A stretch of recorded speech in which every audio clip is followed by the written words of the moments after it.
గా నేర్చుకోవాలా? అప్టాక్స్ తో మా ఉచిత లైవ్ వెబినార్లలో చేరండి. ఆల్గో ట్రేడింగ్ కేవలం ₹10 బ్రోకరేజీ అందుబాటులో ఉంది. ఇప్పుడే అకౌంట్ ఓపెన్ చేయండి.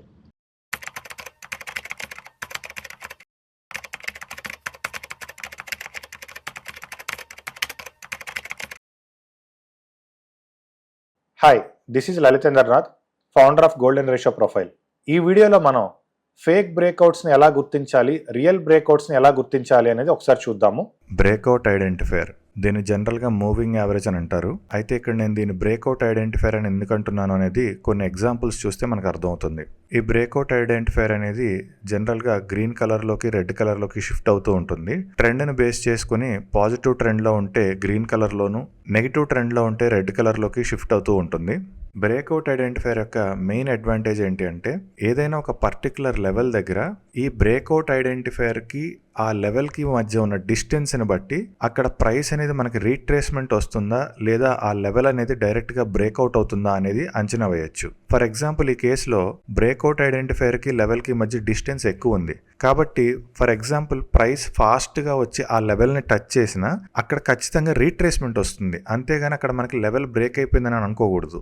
ఈ కేసులో కూడా మనకి ప్రైస్ అనేది చాలా ఫాస్ట్గా డౌన్ సైడ్ వచ్చేసి ఆ పర్టికులర్ లెవెల్ దగ్గరకు వచ్చి హోల్డ్ అయింది.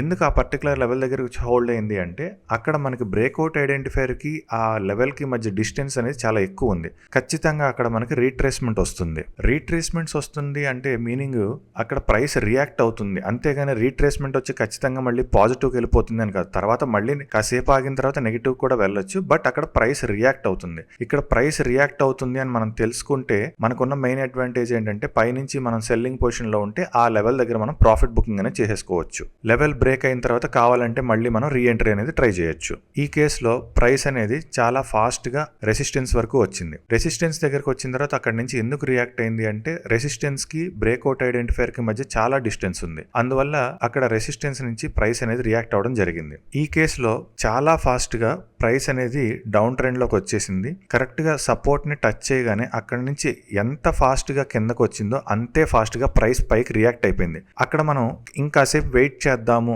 అని కొంచెం వెయిట్ చేస్తే మన ప్రాఫిట్ సగానికి సగం వెళ్ళిపోతుంది. ఇక్కడ మనం ప్రాఫిట్ తీయటంతో పాటు ప్రాఫిట్ని చాలా ఫాస్ట్గా బుక్ చేసుకోవడం కూడా చాలా ఇంపార్టెంట్. ఈ బ్రేక్అవుట్ ఐడెంటిఫైర్ ద్వారా బ్రేక్అవుట్ ఐడెంటిఫైర్కి బ్రేక్అవుట్ లెవెల్కి మధ్య ఉన్న డిస్టెన్స్ని బట్టి అక్కడ మనం పొజిషన్ని హోల్డ్ చేసుకోవాలా, ఇమీడియట్గా ఎగ్జిట్ అవ్వాలా అనే డెసిషన్ని చాలా ఫాస్ట్గా తీసుకోవచ్చు. ఈ కేసులో మనకి ప్రైస్ బ్రేక్అవుట్ ఐడెంటిఫైర్ రెండు కూడా సపోర్ట్ లెవెల్ని బ్రేక్ చేసాయి. బ్రేక్ చేసిన తర్వాత అనుకోకుండా ప్రైస్ అనేది పైకి రీట్రేస్ అయింది. పైకి రీట్రేస్ అయినప్పుడు ఈ బ్రేక్అవుట్ ఐడెంటిఫైర్ అనేది మళ్ళీ తిరిగి సపోర్ట్ లోపలికి ఎంటర్ అయిపోయింది. ఎప్పుడైతే ఇది సపోర్ట్ లోపలికి ఎంటర్ అయిందో అక్కడ సపోర్ట్ నుంచి పైకి అదే విధంగా రికవర్ అయ్యి పైకి వెళ్ళిపోవడానికి కూడా చాలా అవకాశం ఉంటుంది. కాబట్టి ఇక్కడ ఛాన్స్ తీసుకోకుండా మనం ముందుగా పొజిషన్ క్లోజ్ చేసి మళ్ళీ కావాలంటే నెగిటివ్ ట్రెండ్కి వెళ్తుంది అన్న కన్ఫర్మేషన్, మనం పెట్టుకున్న ప్రైస్ యాక్షన్తో నెగిటివ్కి వెళ్తుంది అన్న కన్ఫర్మేషన్ తీసుకుని ఇమీడియట్గా మనం మళ్ళీ సెల్లింగ్ పొజిషన్ అనేది తీసుకోవచ్చు. ఇక్కడ మనకి ప్రైస్ అనేది రెసిస్టెన్స్ వరకు వెళ్ళి, అలానే బ్రేక్అవుట్ ఐడెంటిఫైర్ కూడా ప్రైస్ తో పాటు ట్రావెల్ చేసింది. రెసిస్టెన్స్ యొక్క టాప్ లైన్ దగ్గర బ్రేక్అవుట్ ఐడెంటిఫైర్ అనేది ఆల్మోస్ట్ బ్రేక్అవుట్ లెవెల్ ని బ్రేక్ చేసేసింది. కానీ ఇమీడియట్ గా నెక్స్ట్ క్యాండిల్ లోనే బ్రేక్అవుట్ ఐడెంటిఫైర్ అనేది రెసిస్టెన్స్ దగ్గర రివర్స్ అయిపోయింది. కాబట్టి ఇక్కడ మనం ఇంకా పైకి వెళ్తుంది అన్న ఆశతో వెయిట్ చేయకుండా వెంటనే మనం పొజిషన్ అనేది క్లోజ్ చేసుకోవచ్చు. బ్రేక్అవుట్ ఐడెంటిఫైర్ యొక్క one of the main advantage ఏంటి అంటే, gap up and gap down situations. Price అనేది గ్యాప్ అప్ లో ఓపెన్ అయ్యి అది ఎగ్జాక్ట్ గా రెసిస్టెన్స్ దగ్గర కనుక ఉంటే ఖచ్చితంగా మార్కెట్ కిందకి రీట్రేస్ అవుతుంది. ఎందుకంటే బ్రేక్అవుట్ ఐడెంటిఫైర్ అనేది ఆ లెవెల్ ని క్రాస్ చేసేదాకా, అట్లీస్ట్ మన సిపిఆర్ లెవెల్ నన్నా క్రాస్ చేసే వరకు ప్రైస్ ఎక్కడికి పరిగెత్తదు, ఖచ్చితంగా కిందకి రీట్రేస్ అవుతుంది. మళ్ళీ రెసిస్టెన్స్ ని బ్రేక్అవుట్ ఐడెంటిఫైర్ క్రాస్ చేస్తే తప్ప దానికి మూవ్మెంట్ అనేది రాదు. అలానే గ్యాప్ డౌన్ సిచ్యువేషన్స్ లో కూడా ప్రైస్ అనేది డైరెక్ట్ గా సపోర్ట్ లెవెల్ దగ్గర కనుక ఉంటే ప్రైస్ ఎక్కడికి కిందకి వెళ్ళదు. ఫస్ట్ ముందు ప్రైస్ అనేది పైకి రీట్రేస్ అవుతుంది, తర్వాత సిపిఆర్ ని క్రాస్ చేస్తేనో సపోర్ట్ ని క్రాస్ చేస్తేనో అప్పుడు మళ్ళీ మనం ఓకే ఇది మళ్ళీ సెల్లింగ్ సైడే వెళ్తుంది అనేది మనకు కన్ఫర్మేషన్ వస్తుంది. ఒకవేళ ప్రైస్ అనేది గ్యాప్ అప్ అయింది లేదా గ్యాప్ డౌన్ అయింది కానీ సపోర్ట్ కి రెసిస్టెన్స్ కి మధ్యలో ఉంది, ఎగ్జాక్ట్ గా రెసిస్టెన్స్ దగ్గర లేదు లేదా ఎగ్జాక్ట్ గా సపోర్ట్ దగ్గర లేదు, అప్పుడు కావాలంటే మనం ఇమీడియట్ గా పొజిషన్ లోకి ఎంటర్ అయినా తప్పులేదు.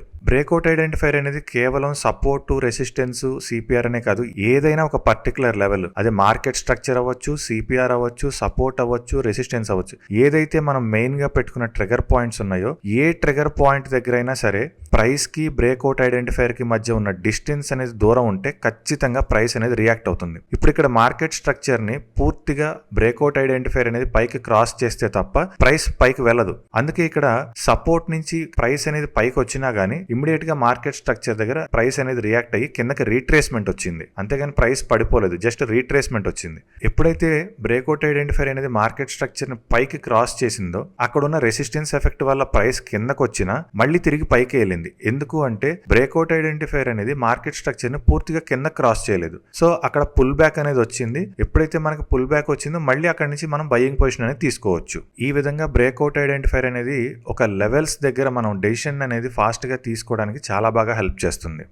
చూసారు కదా, ఈ విధంగా మనం బ్రేక్అవుట్ పాయింట్స్ దగ్గర అది రియల్ బ్రేక్అవుటా ఫేక్ బ్రేక్అవుటా అనేది ఈ విధంగా మనం ఈజీగా ఐడెంటిఫై చేసుకోవచ్చు. సో దట్ మనం ఫేక్ బ్రేక్అవుట్స్ని ఈజీగా అవాయిడ్ చేసుకోవచ్చు. Thank you.